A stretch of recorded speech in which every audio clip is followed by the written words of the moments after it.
Facebook বা ইউটিউবে scroll করতে করতে কখনো কি মনে হয় নাই যে এই অর্থহীন ভিডিওটা এত মানুষ কেন দেখছে, এই ফালতু ভিডিওটা কিভাবে মিলিয়ন মিলিয়ন ভিউ পায়, এই অকর্মণ্য রিলসটা কেন এত লাইক, কমেন্ট বা শেয়ার পেল? এর পেছনে আসলে কোনো রহস্য নেই, আছে একটা সিস্টেম। আর এই গল্পটা সেই সিস্টেমেরই, যার শেষ অংশটাও আপনাকে নতুন করে ভাবতে বাধ্য করবে। সন 2005 ইউটিউব প্রতিষ্ঠা হলো।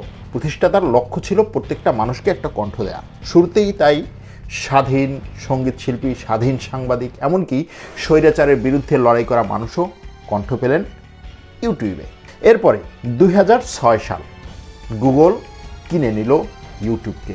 এরপরই ভিউ কমতে লাগলো, কারণ অ্যালগরিদম বদলে গেল।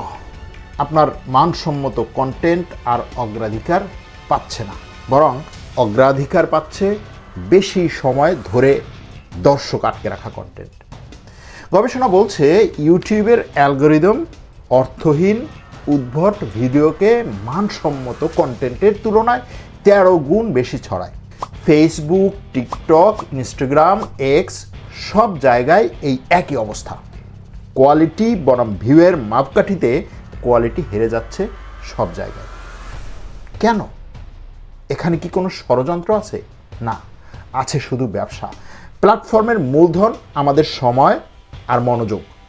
অর্থহীন চমকপ্রদ কন্টেন্ট মানুষকে সবচেয়ে বেশি সময় আটকে রাখে, তাই এটাই ছড়ায় আর এটাই তারা চায়। এক ইরানি বংশোদ্ভূত আমেরিকান নারী, ভেগান কর্মী, 2010 সালে চ্যানেল খোলেন সাধারণ যোগব্যায়ামের ভিডিও দিয়ে। কেউ দেখতো না, কিন্তু যখনই তিনি উদ্ভট কন্টেন্ট বানানো শুরু করলেন, ভিউ তত বাড়তে থাকলো। কয়েক বছরে তার 5টা চ্যানেল মিলিয়ে সাবস্ক্রাইবার দাঁড়ালো প্রায় 50 লাখ। আবার আফগানিস্তান ফেরত এক মার্কিন সেনা যুদ্ধ অপরাধ নিয়ে ভিডিও বানাতেন, ভিউ পাইতেন 5,000-এরও কম। তারপর হালকা একটা ভিডিও পেলেন, তার একটা হালকা ভিডিও পেল 99 মিলিয়ন ভিউ। এরপরে দিনে 20 থেকে 30 হাজার নতুন নতুন সাবস্ক্রাইবার যোগ হয়ে দাঁড়ালো 63 লাখে। মোট ভিউ 2 বিলিয়নেরও বেশি। দুজনেরই আরও ভিউয়ের লোভে আচরণ আরও ভয়াবহ হলো। সেনাটির লাইভে বান্ধবীর গায়ে হাত তোলা, ষড়যন্ত্র তথ্য, ধর্ষণের চিত্র, নারী অনুসরণের বিভিন্ন ধরনের ব্যক্তিগত অসম্মতি প্রকাশ, এরকম অনেক কিছু। প্রথমজনের কন্টেন্টও ক্রমশ উত্তেজক হলো। বাড়লো জনরোষ, বাড়লো আপত্তি, বাড়লো ভিউ, কিন্তু শেষ পর্যন্ত ইউটিউব তার চ্যানেল বন্ধ করে দিতে বাধ্য হলো। 3রা এপ্রিল 2018 সাল সান ব্রুনো, ক্যালিফোর্নিয়া ইউটিউবের হেডকোয়ার্টার। দীর্ঘ হতাশা এবং একাকিত্বের পর সেই নারী গুগলের হেডকোয়ার্টারে গিয়ে গুলি চালান। কয়েকজন কর্মী আহত হলেন। এরপর তিনি নিজের জীবন শেষ করলেন।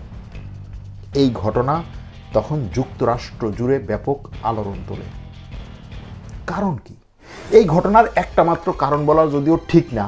এখানে মানসিক স্বাস্থ্য, ব্যক্তিগত পরিস্থিতি, প্ল্যাটফর্মের সম্পর্ক জটিলভাবে জড়িত। কিন্তু প্রশ্ন থেকে যায়, ক্রমাগত আরও চরম কন্টেন্টের দিকে ঠেলে দেওয়া একটা সিস্টেম কতটা মানসিক চাপ তৈরি করতে পারে? বাংলাদেশেও হাজার হাজার তরুণ কন্টেন্ট ক্রিয়েটর হতে চাইছেন, ভিউ চাই, ভাইরাল হতে চাই। এই চাপ থেকেই আসে অস্বস্তিকর প্রাঙ্ক, বিপজ্জনক স্ট্যান্ড, অতিরঞ্জিত থাম্বনেইল। অ্যালগরিদম যা পুরস্কৃত করে কন্টেন্ট ক্রিয়েটর তারাই বানান। আর এই দৌড়ের মূল্যে আছে শুধু সুনামের হানি না, মানসিক স্বাস্থ্যেরও। ভাইরাল হওয়ার পেছনে কোনো জাদু নেই, আছে হিসাব। আপনার মনোযোগ বিজ্ঞাপনের টাকায় রূপান্তরিত হয়।